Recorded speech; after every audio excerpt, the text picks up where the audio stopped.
Welcome, everyone. I'm Brett Thielen. I'm the Science Director at the Harris Center for Conservation Education, and we are one of the organizations that is part of this new Monadnock Region Turtle Conservation Initiative. I'm here with my colleague, Susie Spickle, our Community Programs Director. Do you want to say hi, Susie? No. Hi, everybody. It's so great to see so many people showing up to find out how they can help turtles and to work with the fabulous New Hampshire Turtle Rescue people. Yay!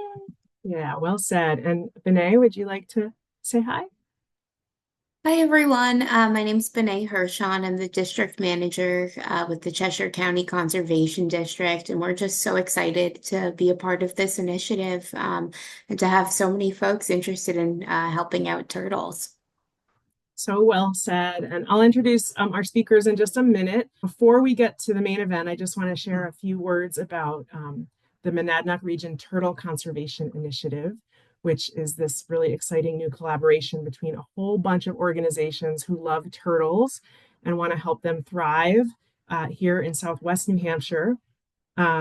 So as you may know, some of you, especially if you joined us for our first event with Josh Megacy, the turtle biologist from New Hampshire Fish and Game, turtles are facing a lot of threats. It's a hard world to be a turtle right now due to habitat loss, road crossing, which I'm sure we'll hear some about today, poaching for the pet trade, and climate impacts.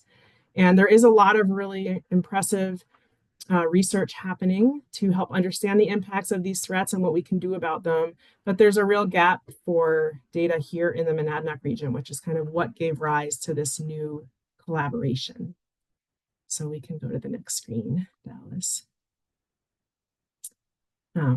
So the goals of this new project, I should say there's a whole bunch of us that are coming together to do this. So the Harris Center, the Cheshire County Conservation District, the New Hampshire Association of Conservation Commissions, Moosewood Ecological, New Hampshire DES, the USDA Natural Resources Conservation Service, and New Hampshire Fish and Game. And all of this is supported with funding from a moose plate grant. So if you have a moose plate on your car here in New Hampshire, thank you. You're helping make this happen.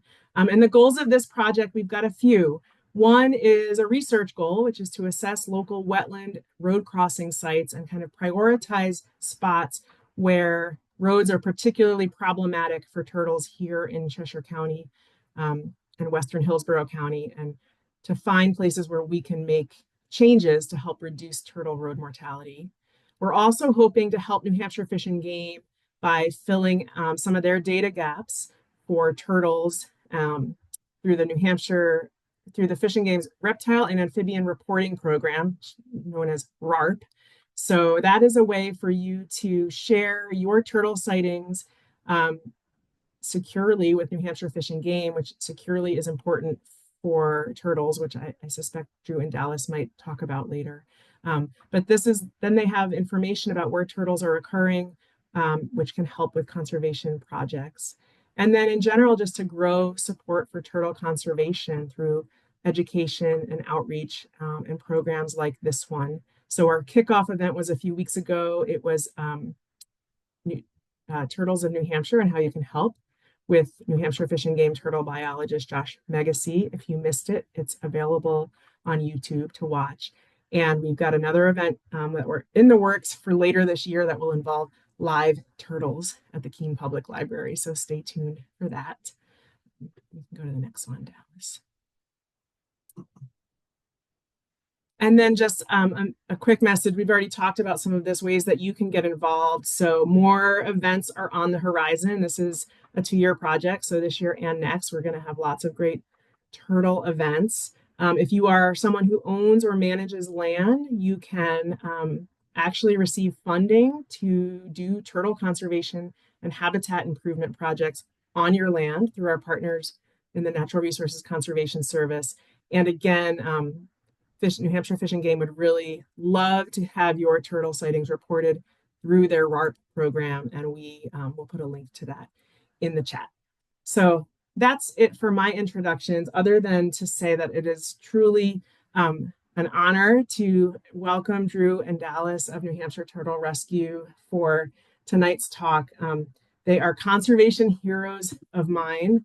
I'm really excited to help them hopefully get more volunteers for their turtle transport team. I just brought a turtle, we just brought a turtle to them, relayed a turtle to them through this turtle transport network yesterday. And that turtle is now in their expert hands. So um, I can tell you how important it is and also how good it feels to make sure that you can help these turtles get the help that they need. So Drew and Dallas, with that, I will pass it on to you. Take it away.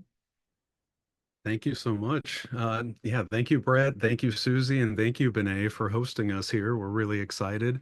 I see a lot of very familiar names as well on the participants list, which is really great too. Glad to have you all here. So we'll start off with a little bit about us at New Hampshire Turtle Rescue. Um, our mission is to rescue, rehabilitate, release, and preserve native turtle species through individualized care, public education, outreach, and scientific research in support of imperiled populations of wild New Hampshire turtles. So we are a 501c3 public charity. Wild native turtles are our specialty. We are the only ones in New Hampshire who are permitted to care for our threatened and endangered turtle species. So that's the wood turtle, spotted turtle, Blanding's turtle, and eastern box turtle, although we don't really ever expect to get any eastern box turtles into rehab because there are only a couple of populations that are left in New Hampshire. Since we were founded in 2022, we have rescued over 400 turtles and brought them into our clinic for care. So the active turtle season in New Hampshire is pretty much as soon as it gets warm. That tends to be April through November. It's pretty weather dependent. Sometimes when it's a bit cold and rainy early on, or starts to get a little cold earlier in the year, turtles will not be as active. But this year it was a little bit warm, a little bit earlier, and I think our first admitted patient was before even mid-April. So they were out and about quite early. Usually you see males of the different species moving around sooner than the females. That's because they're going to find different water bodies, looking for mates, looking for food and stuff like that. We have gotten a few females in. They move around to different wetlands to find food as well. But it's really the males that are dispersing early on. May through August really holds the most activity. So mid-May tends to mark the beginning of the nesting season, and that's right around the corner. So already we've received probably close to 20 patients so far this year, and that's a lot for us. It's probably well, broken the record that we've gotten compared to years past. So we're expecting a very busy season here at New Hampshire Turtle Rescue. So let's talk a bit about what makes turtles special. So one of the things that really sets turtles apart in the animal world is that they're incredibly long-lived. Some of these turtles can live hundreds of years. There's a tortoise in St. Helena, an Aldabra tortoise, that just turned, I think it's 194, 197, something like that. And there are pictures of, old colonial British guys with their little colonial hats on riding this turtle around when it was full grown back in the day. But one of the things that really sets turtles apart compared to other animals is their shell. They're one of the only animals that has grown this type of shell for protection. And so when we talk about their shells, there are a couple of terms that we use. The top of their shell is called the carapace, and the bottom of their shell is called the plastron. The different parts that make up those shell pieces are called the scutes or the scutes, depending on who you are. And then between that, there's a bridge holding the carapace and the plastron together. So these turtle shells are made of bone and keratin. It's kind of the same thing that a horn is made of. So it's a bony interior with keratin over top of it. You can see on the left-hand side there, that's a painted turtle patient that we got in years past. And it already had some pre-existing injuries, but the keratin on the top of those scutes back there had come off, and you can really easily see the bone. So we thought that was a good picture to demonstrate what that part of the turtle shell is made of. On the right-hand side, you can see a painted turtle that's having what we call a bad shell day, although that's a perfectly natural thing for painted turtles to do. They shed off their keratin in whole scutes. Most of our other turtles, like snapping turtles, spotted turtles, and Blanding's turtles, tend to flake their scutes off in little pieces when they're growing. But painted turtles, you'll see this out in the wild when they're basking too. They'll just have a whole bunch of keratin scutes all lifted up like that, getting ready to shed. And that's a good sign that they're growing healthily. So a lot of people ask us if their shells come off. There are cartoons and comics out there that suggest that turtles, hang up their shells when they, go to bed at night. But turtle shells are integrally a part of the turtle's body. Their backbone is connected to that shell. So they do not come off at all. A turtle cannot come out of its shell. And so the reason behind that has to do with the turtle's evolution. So about over 200 million years ago, the common ancestor for our modern reptiles like lizards and turtles one of them started to kind of flatten out their ribs and then fuse them together. And so about 210 million years ago, over there on the right, we have Proganochelys, and he's kind of the blueprint for all of our current turtles. Not much has changed since Proganochelys figured that out a couple of 100 million years ago. And so for turtles, it's kind of a trade-off. They have traded off their flexibility that normal lizards have. Dallas, could you advance the slide for me? Oh, sorry, I thought there was a different slide there. So what they've done is when they fuse their ribs together, now they have a very rigid backbone. So they can't move as fast as a lizard can, right? You go to catch a lizard or just see a lizard and it sees you, it's going to scurry away and you're going to have a hard time catching it. For a turtle, since its spine's fused and it's got a smaller gait to it, it can't move as far as quickly as something like a lizard. They now have a protective shell. They've got armor instead. So it's kind of a trade-off between speed and armor. And for the past 200 or so million years, that's worked great for them. So one of the big things about turtle natural history is that they really depend on a handful of adult individuals to sustain their populations. They have what's known as delayed reproductive maturity. Some of our turtles, like Blanding's turtles, even snapping turtles and wood turtles, can take anywhere from 15 to 20 plus years to reach sexual maturity and start laying eggs and reproducing and potentially bringing more juveniles back into that population. Another thing they have to contend with is high hatchling and nest mortality. So most of the nests that get laid end up getting predated upon by things like raccoons, skunks, or other animals that will dig them up and eat them. And normally that's kind of part of nature. That's, they lay large clutches. Some of our turtles, like painted turtles, will lay multiple clutches throughout the year. And turtles also don't provide any parental care whatsoever. Once that turtle comes and lays its eggs where it decides it wants to make that nest, that mama turtle's going back to the wetlands, and it's not probably going to think about those eggs ever again until it has to go nest the next year.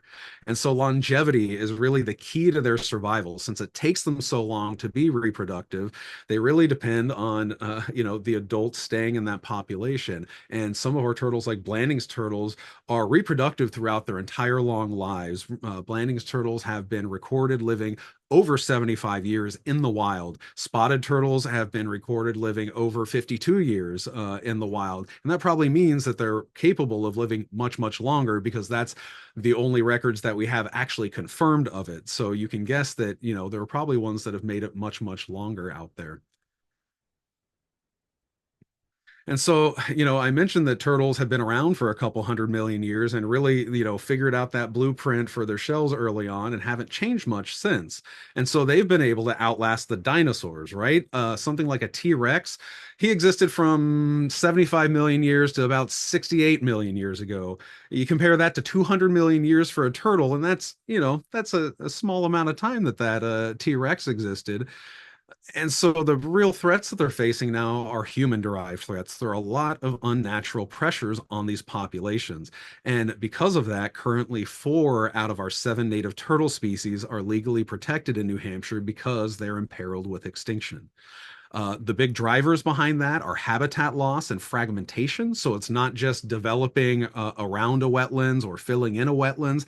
It's also building a road through or next to a wetlands, because we now understand that these turtles are not just using the one body of water that we find them in. They're also using things like vernal pools and temporary water bodies that dry up during the season, and also the uplands as well, forest and pastures and things like that, power line cuts. They use it for nesting, for feeding, for socializing, all of those types of things. And so the one of the main drivers for us, the main injury that we see here at New Hampshire Turtle Rescue, are road strikes and road mortality. And so it's actually been estimated that a Blanding's turtle population losing just one adult female from that population every 5 years is enough to eventually lead to local extinction, which is called extirpation. So it really doesn't take much to imperil these local populations. And once you put in a development and once you put in a road, you're not undeveloping that land and you're not unbuilding that road, right? So now that we understand more about how these turtles use the environment and the habitats in which they exist and the whole wetlands complex where they're at, we can make hopefully more informed decisions about how we develop this land going forward, or how we decide to preserve it long term so that it doesn't get developed, because land protection and land preservation is really the only way that we're going to be able to preserve these populations long term. One of the other things that they have to deal with is when a development goes in, there are often pet dogs and subsidized predators. So if you're a dog and you come across a turtle, what do you think that looks like to them? It's a big bone chew toy with a gooey center, and it doesn't take a dog very long to do some really gnarly damage to a turtle. So this time of year, if you let your dogs outside and you're near somewhere where you've seen turtles, maybe keep an extra eye out on them, or listen for when they go quiet and make sure that they're not, doing something with a turtle that might be in your yard trying to nest or move through the area.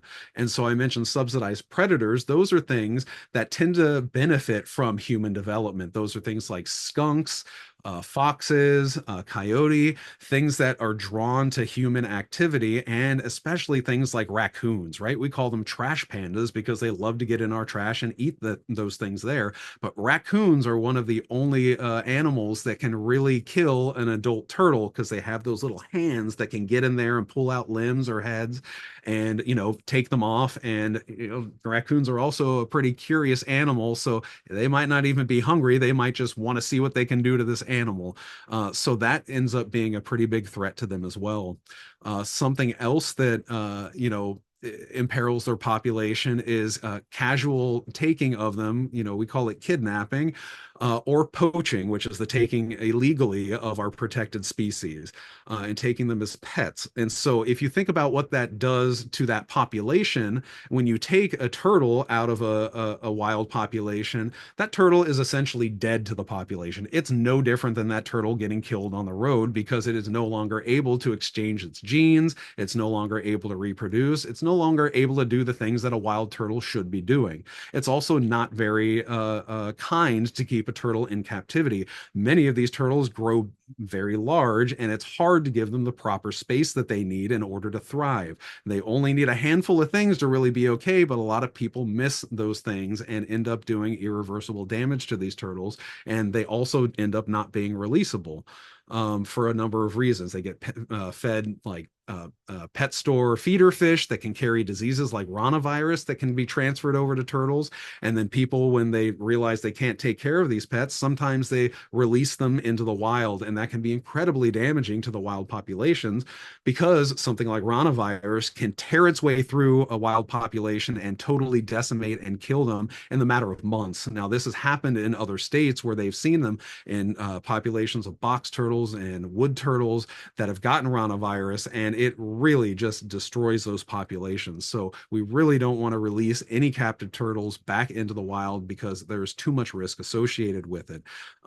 And a lot of that too is because these turtles can be housed with other non-native turtles from the pet trade, like red-eared sliders that aren't native to New Hampshire, but you can find them at pretty much any Petco or PetSmart, and their little tags that they're trying to sell them with says experience level easy, but they're just trying to sell you a turtle. Turtles are not very easy to care for, and they make terrible pets. So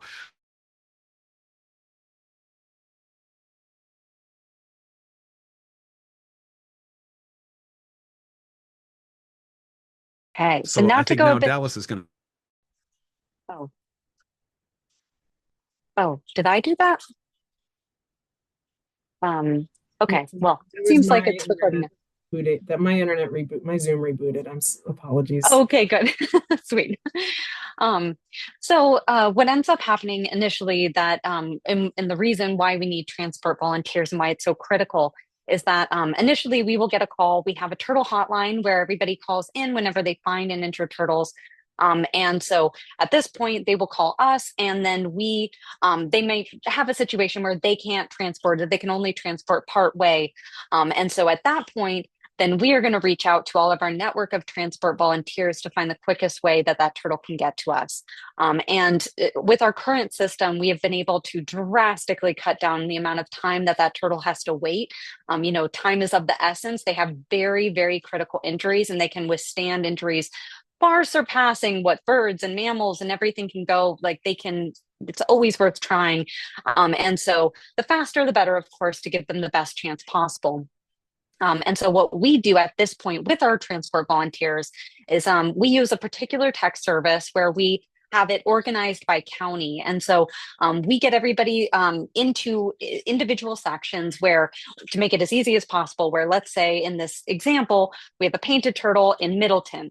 So we're going to send that out to that county and, or for instance, because I'm forgetting off the top of my head where Middleton County is. Say we have a turtle in Raymond, and then we're going to send out to the Rockingham County group. And at that point, you're going to get one of these individual alerts to your phone. It's from a particular number, which we share with you. And at that point, we just typically it'll just have details on the town and the species.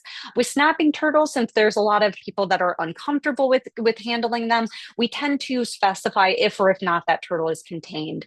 The vast majority of time they will be, because that's a long time for somebody to have the turtle just out and about. It would have to be somebody who's completely uncomfortable with that. But typically that turtle will be contained and will be ready to be picked up and then just taken to our facility in Nottingham. And at this point, so we have the contained turtle, we're reaching out to everybody. And then it's just a matter of saying yes or no. There's no obligation whatsoever. We've had people who have been with us for years, but haven't been able to, we just haven't had the right timing. So there's no obligation whatsoever. But if you just send a yes or no response, that helps us tremendously. And if it is a yes, then you will be called either, we have our turtle hotline number, and then we also, I sometimes things are busy and we might be using the phone for other things, and I might be calling you from my personal cell phone. So I always share both of those numbers so that you know. But then we'll be calling you and we'll be organizing anything. So if you, for instance, said yes and you didn't hear back right away, that probably means that somebody replied yes sooner, and we're trying to figure out if that works. But it doesn't always. And so then we will just keep moving down the list until we get to the person who can. And we do try and get back as soon as possible when we do arrange that transport, just so you're not sitting and waiting and wondering. But we are always actively looking for somebody to do to help with the situation. So we are going to be contacting you very soon. And so let's say you said yes, and now we're at the next step where you're going to the situation. Of course, we're going to call you and we're going to give you any information that you need specific to the situation. We try and gather just the finder's car information or things like that, where you can feel more comfortable meeting up with this person. We have this turtle kit recommendation, but I will say very, very often we're going to have that turtle contained already. And most commonly, people that are finding these turtles, we are just asking them to put them in a cardboard box. Of course, it's lovely if we have the time to put towels in there and make it a little bit more comfortable for them, but it is not worth taking the turtle out and causing that extra stress just to put them back in with a towel.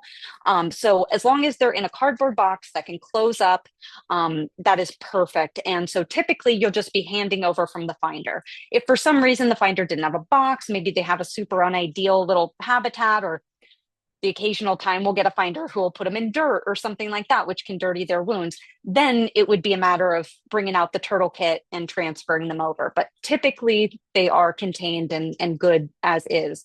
And so it's just taking that box in.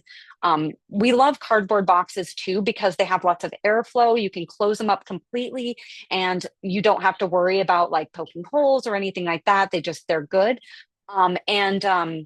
And so because of that, they are completely contained and they aren't seeing you. They aren't getting the visual stress from you being there.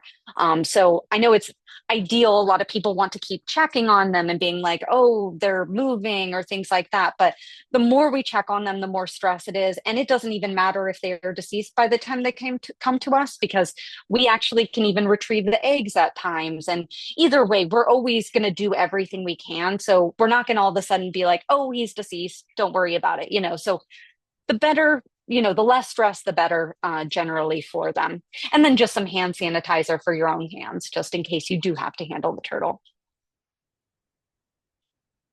And so when we are meeting up with the finders, we are going to be first initially getting the turtle into the car. It can be tempting to just like talk to them while you're holding the box, but sometimes people can be, want to tell you a bit about them. And it's every moment that turtle is hearing you is stressful. So the best is to just as quickly as possible, grab from the finder, put them in your car, and then coordinate any additional information. That being said, granted, usually we are coordinating all the information. If there was anything we needed to gather, we would be talking to you about that. The big thing would be location, because we always, always, always need to know the most specific location possible for that turtle and where they were found to get them to the closest possible spot for release. So there's the occasional time where we've had people who aren't very tech savvy, where we do kind of need a person on the ground to walk through that with them.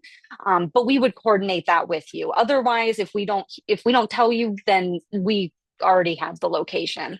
And at that point, it's just going to be a matter of heading to our facility. It is always super helpful if we can get an ETA, but if you forget, it is no big deal. We will be here no matter what. It's just a matter of, it's extra helpful because we can get a setup ready for them and everything if possible. So to reiterate, stress reduction is a huge thing. They think of us as predators. They don't realize that we're helping them, and they just got hit by a car most of the time, which is crazy that they can even live through that. So the more we can reduce stress, the better. So it's just putting them in the car as quickly as possible, closing the box, and just keeping volumes down is ideal, like not blasting loud music, and not checking on them, just leaving them be, preferably in the back of the car. And then preferably when there's any kind of, for instance, if you had a dog in the car, as we already went over, dogs love turtles in the wrong way. So the more you can separate the turtle from that, not to mention that they can smell, and it's stressful for them in general. So as much as you can minimize all of these things, the better. And so to continue with that, location sharing is a huge thing to be aware of. We never want to share any locations. Like if you're going to the finding location, you might be meeting a finder at their home, but you also might meeting a finder right where they found the turtle. And we don't want to ever expose where that turtle's from, because they face immense poaching pressure. And especially with our endangered species, it is so easy to find that information with the right kind of sleuthing. And it is truly amazing what people can do as poachers. So just caution against ever sharing locations. And that's not just telling your friend, hey, I picked them up at this place. It's also just sharing a photo. You might see, take a quick photo and share it with your friend. Well, now they have the specific coordinates of where that turtle was. So all these things are just important when you're dealing with turtles. Unfortunately, with such high poaching pressures, it's just something we have to constantly be aware of. And it just mentions an easy way to get around this, if you ever do take a photo, is take a screenshot and share that, because then there will definitely be no metadata associated with that photo. All right, so I'm going to talk a little bit about how you all can help turtles cross the road. We get a lot of questions about how best to assist a turtle when you come across it, trying to cross the road, especially snapping turtles. So we'll be giving you some advice on all of those. So whenever you come across a turtle who is headed across the road, you always want to help it cross in the same direction that it is going. Even if there's a wetlands right behind, that turtle and the other way that it's crossing, it might be going to another water body. It might be a female going to find a nest. And if you put that turtle back on the wrong side of the road, it's just going to try to cross again and put itself at risk. So always make sure you help them cross in the direction that they're headed and facing. Sometimes if they're already hit, it can be difficult to, know which way they were going. But when they're hit, usually you're calling us and, we'll figure out where they should have been going or where they should be released at that point. So some tips on holding a turtle. All of our native species, except the snapping turtle, you can use what we call the hamburger helper hold. We call it that because usually most of the turtles that you're going to see during the active season are going to be females going to nests. So we thought that was a nice way to remember this type of hold. And you just hold them like a hamburger, right? It's pretty easy. Sometimes they'll flail around, they'll be withdrawn and then they'll decide, nope, time to get away. And they'll start flailing their limbs around and it can be a little startling. So what you want to do is make sure that you keep them close to the ground, because if you accidentally lose your grip on that turtle and it drops, it's better that that turtle drops from 6 inches or a foot than 5 feet above the ground. I actually just got a call from somebody today over in Newmarket who was driving through and saw somebody trying to help a turtle get across the road, and they lost their grip on that turtle, and she said that it looked like it had a really bad crack in its shell, and I went to go see if that turtle was there and I couldn't find it, but it goes to show that you really should keep that turtle as close to the ground as possible to, totally obviate that from happening. So holding a snapping turtle, there are a few different methods that you can use depending on your comfort level. So we know that snapping turtles are very intimidating, and even after, these slides that we go through, you might still be too intimidated, and that's okay. Their only defense on land is to look intimidating. When they're out of water, that is the most vulnerable that they're going to be. If you've ever seen the bottom of a snapping turtle, they've got a really reduced plastron. They only have a little bit of shell there and a lot of really nice meaty parts. So if you're a snapping turtle on land and you get flipped over by something like a fox or skunk or raccoon, that's game over for you. So their only defense really is to look super intimidating and be snappy, and it's pretty effective, right? So the first method that we like to advise people on is the back shelf hold. And Dallas, would you go back to that other slide, please?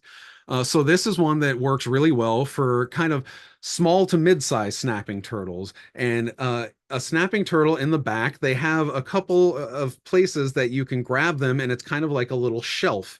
And so you can pick them up by that, and you can either lift them up and bring them across the road, or you can just grab that back shelf and kind of drag them across the road too. That can be a really easy way to do it.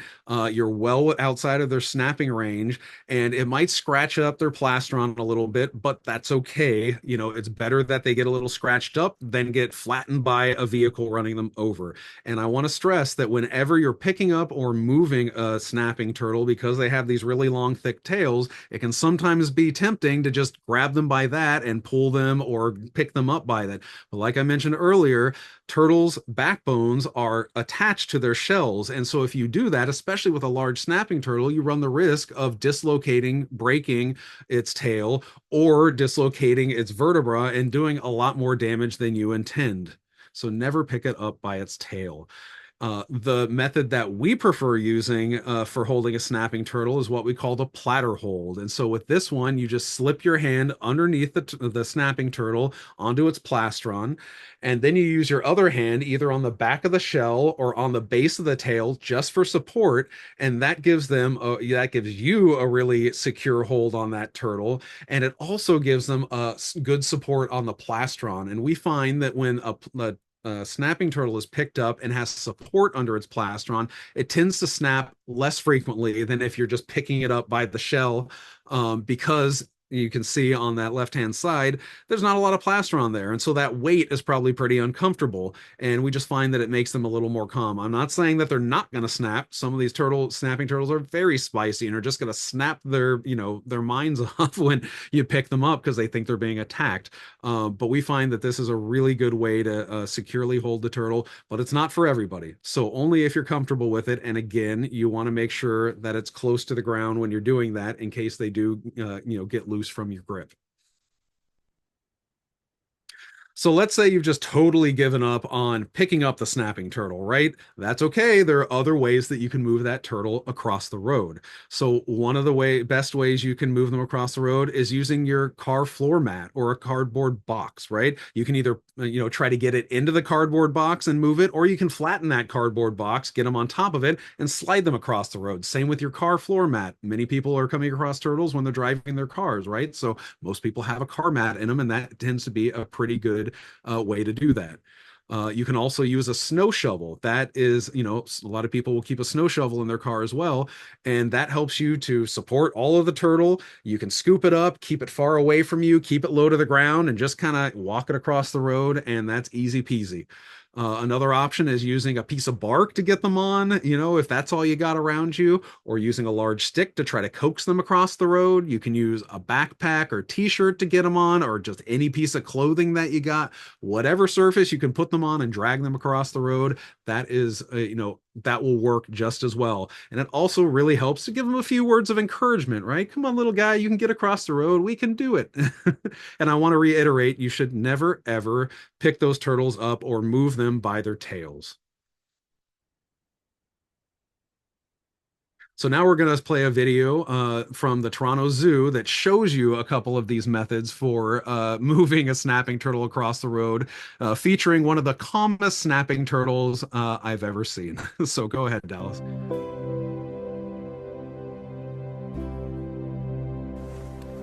Hi, we all know what a big impact roads have on wildlife, and turtles in particular. And we all want to help turtles cross the road so that they don't get hurt.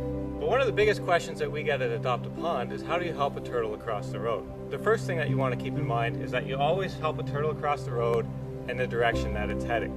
And the next big question is, how do you help a large snapping turtle like this one across the road when they can be very insecure on land, very defensive, and not know that you're trying to help them out and potentially try to bite you? First thing you want to do is make sure that you never ever grab a turtle by the tail and pick it up this way. The turtle's vertebrae, or its spine, which is fused to the underside of its shell, runs through its tail. If you were to pick a turtle up by its tail, you could literally dislocate its spine and hurt it quite badly. Also, you never want to try and pick a large snapping turtle up like this by the sides of its shell here. They have deceptively long necks, and if you had a really feisty turtle, it could reach around and try to bite your hands. The best place to grab it is always right at the very back of the turtle. At the back of his shell, they have almost perfect little handles here where you can pick up the turtle and move it across the road. Or you can grab the turtle by the rear of the shell, spin him around, and gently slide him across the pavement. And when you get to the other side, turn him back in the direction that he was facing. Now, if the turtle's small enough and you're comfortable with lifting it, you can lift it right up, walk it across the road, and set it down on the other side. If you have a very large turtle that you can't lift, the best thing is to do is just grab the back of its shell and literally slide it across the pavement. This could scratch the turtle a little bit, but they are reptiles, they have tough scaly skin, and they can handle it if it means it's going to save its life from being hit by cars. Now, if you're not comfortable with handling a turtle at all, there are a few other methods that you could use to help a snapping turtle across the road. One thing is a car mat. This is something that everyone should have in their car and can be quite practical for helping a turtle cross the road. So if you place the turtle on the car mat, again, just like the sliding technique, you can use the mat to slide the turtle across the roadway and then turn him around in the direction he was facing. The next one you can use is perhaps you have an old bed sheet in your trunk. Same as the mat, you can get the turtle onto the sheet and use the sheet to slide the turtle across the roadway. Remember, when you get to the other side, turn him around and face him in the direction he was in. Or sometimes you might find it easier just to turn around and find something in the bush nearby, like this piece of wood. Prop it underneath your turtle and use use it to help you slide the turtle across the road to the other side.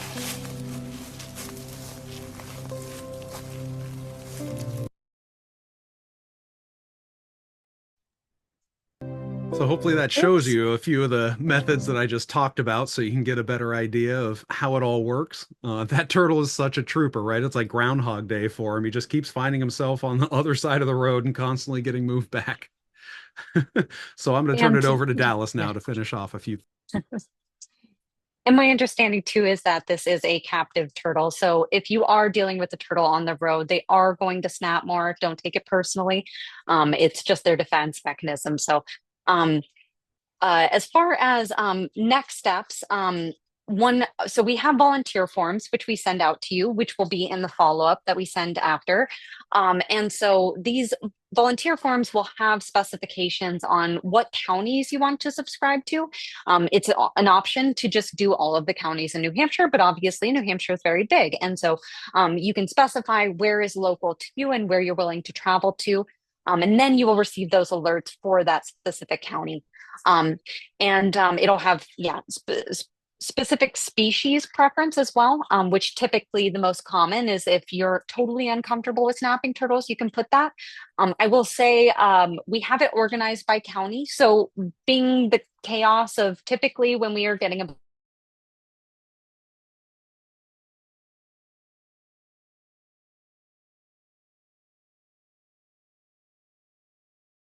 turtles will be contained anyway, so it won't be a problem. But just specific specifications based on your preferences that will help us target what specific situations are relevant to you.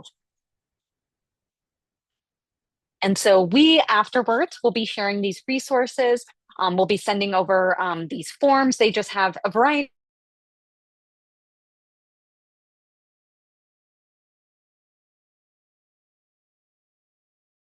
reviewing those forms, and then we just have some like emergency contacts and the preferences that you specify, and then at that point we will send you a follow-up email that says that you are all set up once we have you in the system, and from there on you will be ready to receive all of the alerts. We do have a Slack instance, which is a particular application used for communication. It is really what we've been using just for community building. I wish I was more active on it right now, but we've also had some really great discussions on, like, we've had people asking, what do I do with nesting spots, or what do I do with this or that? And so, you have a turtle community there, and we hope in coming years that we become increasingly more active and have a place where we can all collaborate on anything turtle conservation specific. And so this is our email, which will also be on the email that is sent out afterwards. And you can reach us anytime with any questions, comments, anything. In addition, if you have preferences and then you, let's say, move, or you just decide, I'm getting too many alerts and I'd rather just have it be in this specific area, you can always just email us and we can very easily update that for you. And we also wanted to make a special mention of it was mentioned initially, the reptile and amphibian reporting program. This is incredibly important for New Hampshire Fish and Game to know where these turtles are. This helps them in a variety of ways. It also helps them when it comes to conservation sorry, I think I took your slide. Do you want to go? Oh, that's okay. You did a great job. I can take it from there, though. So the reptile and amphibian reporting program is really one of the only ways that Fish and Game knows where these populations are at. If you think about all the water bodies in New Hampshire and what it would take for Fish and Game to go set out turtle traps and see what turtles are there, that would be impossible. And so, they've been able to do kind of targeted studies and monitoring of some of these really high priority endangered populations of turtles. But outside of that, they are relying on public observations that are submitted through this RARP program in order to know where these turtles are at. That helps them concentrate their, preservation and conservation and monitoring activities. And also, when there are large development projects that happen, they trigger certain reviews by Fish and Game when there are threatened and endangered species within a certain proximity of large development projects.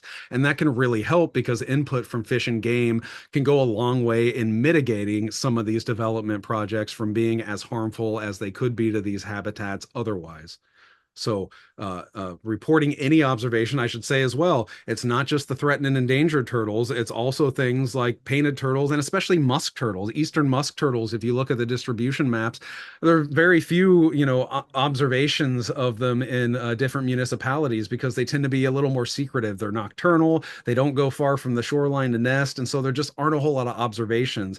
And so even though they're not just called eastern musk turtle, they're also called the common musk turtle, but while they might be common, quote unquote, common in New Hampshire, Fish and Game doesn't have a whole lot of observations of them. So submitting even observations of the non-threatened and endangered turtle species and other reptile and amphibian species is very important as well for them to understand where these populations are distributed. And just one other note on that too, whenever you're getting an injured turtle to us, we are always going to be reporting that. We have reporting That's right. requirements with Fish and Game, but also it's incredibly important that they know where these turtles are being hit. So not saying that you need to report it when you are dealing with an injured turtle situation, but if you come across turtles and just want to help them across the road, that is when it's incredibly impactful. And so if anybody wants to take this down, this is the form specifically, or where you can find the form to send in. I think they're having some problems with the online system, but there is a PDF form there. They also just say you can always just email them and just specify the information that way too, if the PDF is onerous. So however you can get them that information, they can always follow up if they have more questions. And I'll say that sending Fish and Game reports and photos of these turtles is the one time that you might want to keep the geolocation metadata in those photos when you send them to Fish and Game, just so they can, potentially verify the exact location through that metadata. But if you provide them just with a, description of the exact location and you don't have the metadata, that's fine too. And just a special note, if anybody ever tells you they're New Hampshire Fish and Game online, they are not New Hampshire Fish and Game. They would never ask for that information that way. So it would always be just through email or through this form. So this is our website and our Hurt Turt hotline, outside of our transport volunteer activities that you might get involved with. If you ever come across a turtle that, you have questions about what's it doing here, what should I do to help this turtle, we're here for you. Give us a call, give us a text. We are, we'll do everything that we can to help you understand what that turtle's doing. We don't always understand what the turtle's doing, but we can usually give you some advice to at least, get that turtle into a better spot or reassure you that what you're seeing is probably just nature doing its thing and something totally natural for that turtle to be doing. So feel free to reach out to us if you have any turtle questions that you need answered. You can also visit our website to find a lot of resources about how else to help turtles. We have web pages on how to help turtles across the road as well if you need a refresher. So feel free to go there and poke around and see what you can find. I think that is, all we've got for this presentation. So we really appreciate everybody, bearing with us through all of these slides, and we appreciate your attention. And I'm going to turn it back over to Brett for questions to us. Thank you so much, Drew and Dallas. That was excellent. It was chock full of such wonderful information and presented in a way that was really excellent for all of us to understand. So thank you. A really great presentation. We do have some questions, which is always the mark of a good presentation, that there's a bunch of questions. And I'm going to start with one you've sort of answered, but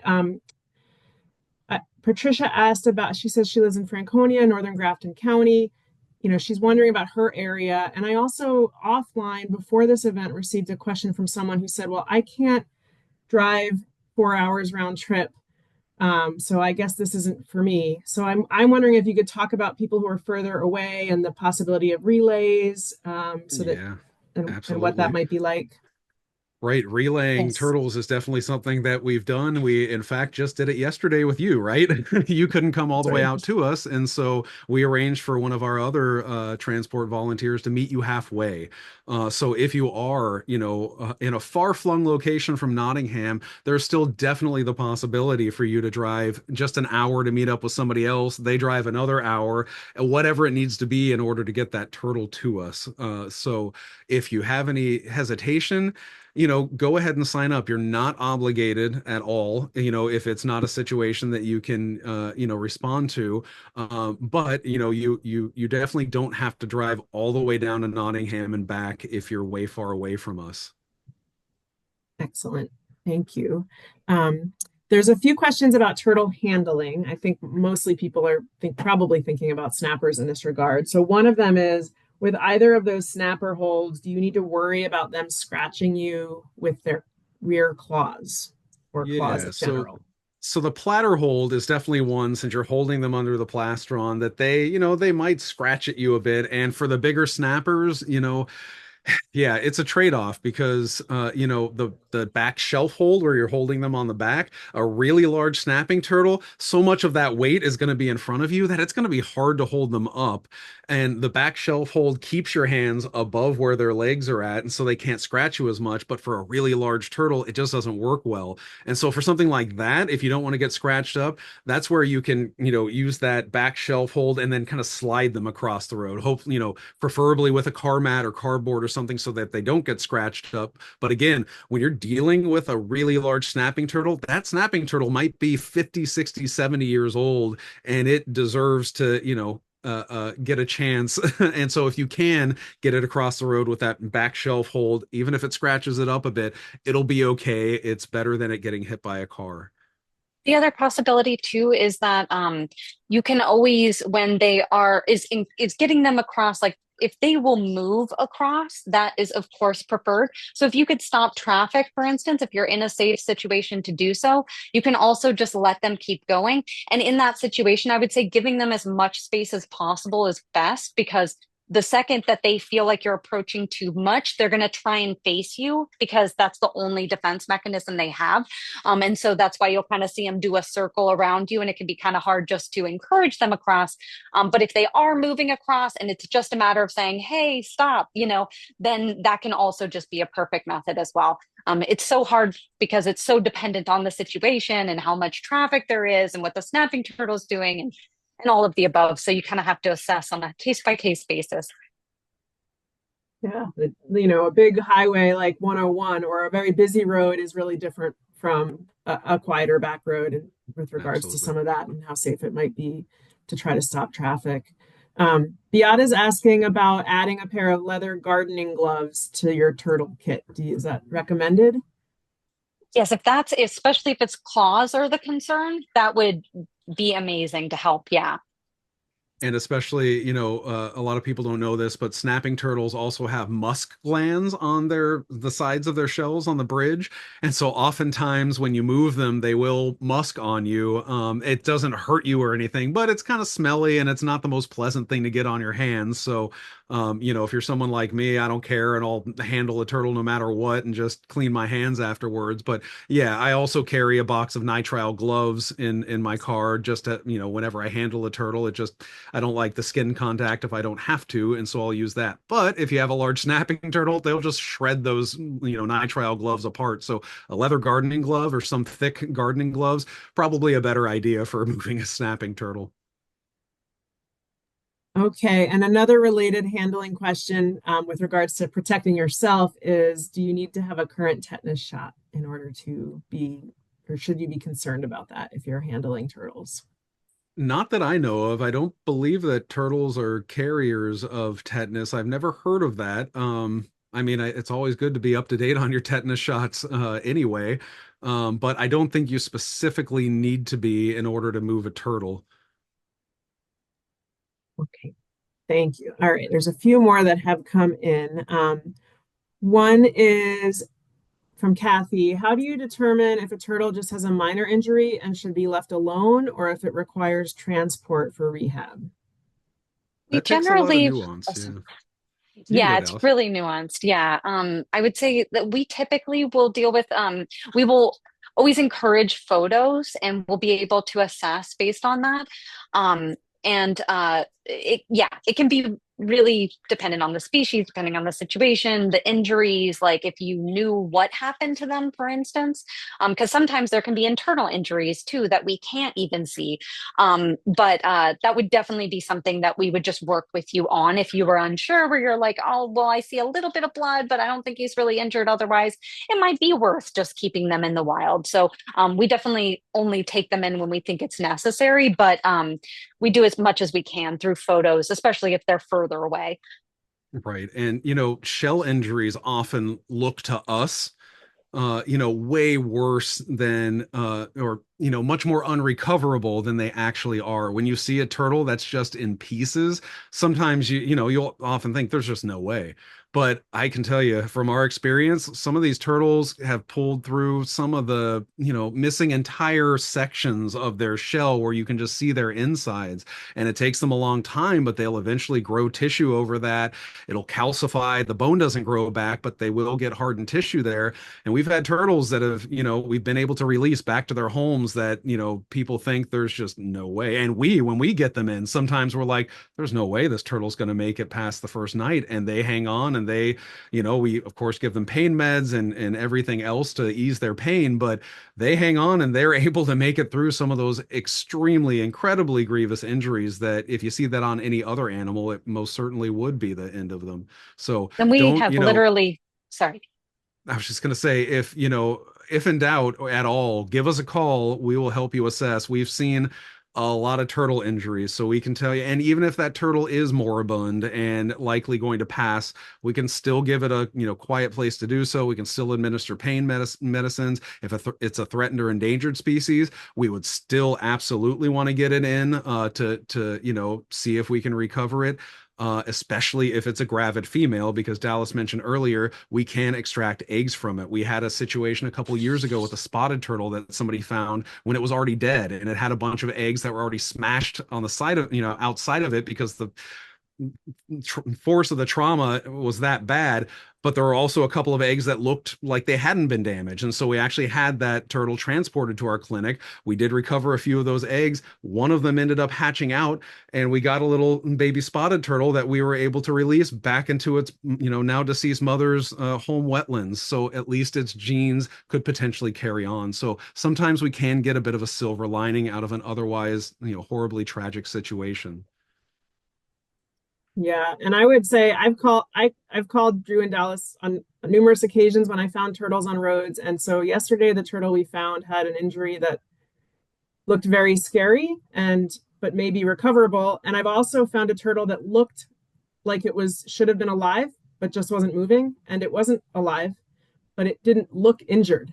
It probably had internal injuries. And so you can't always tell from looking, and it's really good just to call if you're unsure. A couple of last questions before we wrap up. There's been a few questions about turtle crossing signs, whether they make a difference, whether we should be concerned about alerting people who might be poachers about places where turtles might be occurring. Do you have any thoughts to share on turtle crossing signs? Yeah, so they are effective as long as they're only up during the active turtle season, right? If you have a turtle crossing sign up in the middle of January, people are going to start ignoring that sign because they know there aren't turtles out. And so, in those cases, it's really good to have the signs that can fold down during, if it's a permanent sign, that they can fold down during the non-active season. So we've had road agents for different towns that do this contact us and ask us what the best time is. And, if you can put them up during mid-April and take them down at the end of August, that's usually pretty good as far as a time period to leave those up. As far as poaching goes, it's not really that much of a concern because these turtle crossing signs are typically where wetlands are being crossed by roads or in close proximity to roads. And so unless this poacher knows a certain species of turtle that's there, it doesn't really matter. You can look on a map and see where, a road crosses a wetland and where turtles in general are likely to be. And these turtle crossing signs, I haven't seen any that say endangered, turtle crossing or Blanding's turtle crossing or, a particular species. They usually just say turtle crossing, and that's good enough. And there's really you're not giving any information that a poacher wouldn't already have through putting those signs up.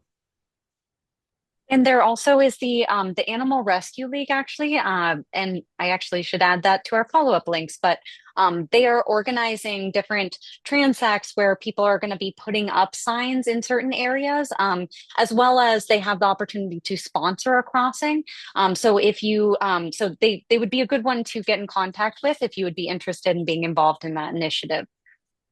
I'll also add that we will be very soon this week, most likely offering our own yard signs. So if you have your own property that you would like to put turtle crossing signs on, if you see them crossing the road right, next to where you live and you'd like to alert other people, we're going to have those available for you as well. They say turtle crossing, and then on the bottom they have the number to our turtle helpline that says if you need turtle help, call this number, so that people have a resource if they do end up finding a turtle in need. So keep a look for that. We'll probably end up posting them on our social media to announce those. We might have the time to put them up on our website, but since nesting season's right around the corner, we might not have the time to do that. So check our social media for that if you're interested. Awesome. That sounds great. I'll just ask one last question that was asked earlier, and I've been getting questions about this at the Harris Center too. Could you talk just a little bit about hatchlings? People are surprised to be seeing them this time of year, and also wondering in terms of crossing them, is it enough to just move them across the road? Should you be bringing them closer to a pond? Can you just talk about the littlest of the little?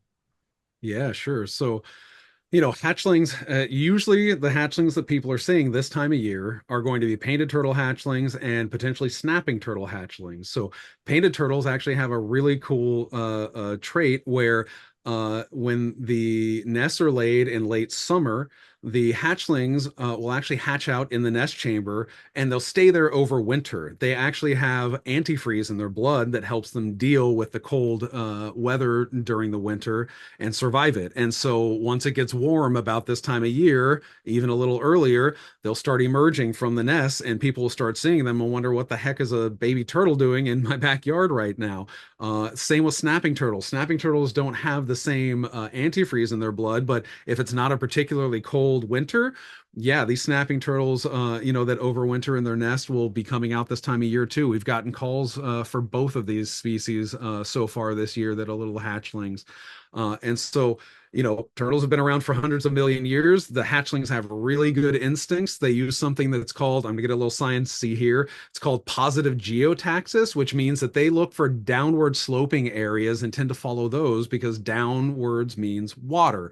And so they have really strong instincts to get where they want to be. But if you find them on a road, you find them in your backyard, you find them in the parking lot of Market Basket or one of, grocery store, you definitely want to, move it out of immediate danger. And so it's good to place it, maybe a little into the wood line, something like that, close to a wetland. You don't want to put it in a lake or a pond because little baby turtles are the size of a quarter. They're little gumdrops. Everything eats them. You put them in a pond, a largemouth bass is going to gobble that, hatchling up right away. So what you want to do is find something more like a wetlands, something that's not a big open body of water. You want to place that hatchling near the shoreline, preferably under some, brush or sorry, shrubbery bushes that give them a little bit of cover so they have protection from predators, and then they'll figure out what they want to do. If you have questions about where to put that baby turtle, give us a call and we will help you. We'll look up on the map where you're at, where you found that turtle, and give you advice on where best to release that turtle. It takes a little nuance, but you shouldn't relocate it to your backyard pond. It did come from that area and should stay in that general area, and we can definitely help give you advice on that. And I will say too, depending on the species, like often right now, what we're getting reports on, as Drew said, was the painted turtles, snapping turtles.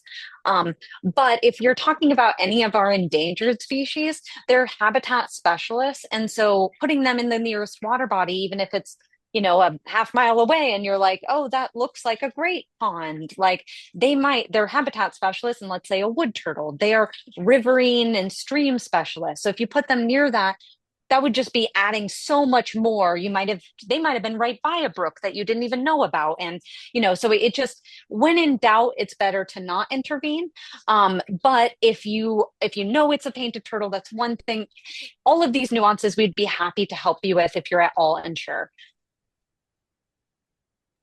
Awesome. Thank you so much. I think we will end it there so we don't go over time too long, but we will send out within a few days or so, we'll send out a link to this recording as well as links to all of the resources that Drew and Dallas mentioned. If you're watching this on YouTube, we'll put some of those links in the captions so that you can sign up to volunteer, you can join their text list and get all the other information that they shared with us tonight. So thank you all for joining us, and thank you especially Drew and Dallas. You are real deal heroes, and it's just amazing and inspiring what you're doing for our turtles. So thank you so much. And we'll see you all next time. Really appreciate it. Thank you all. Oh, we love the Harris Center and everything that the Harris Center is doing. So support the Harris Center too. All right. Thanks all. Good night. Thank you.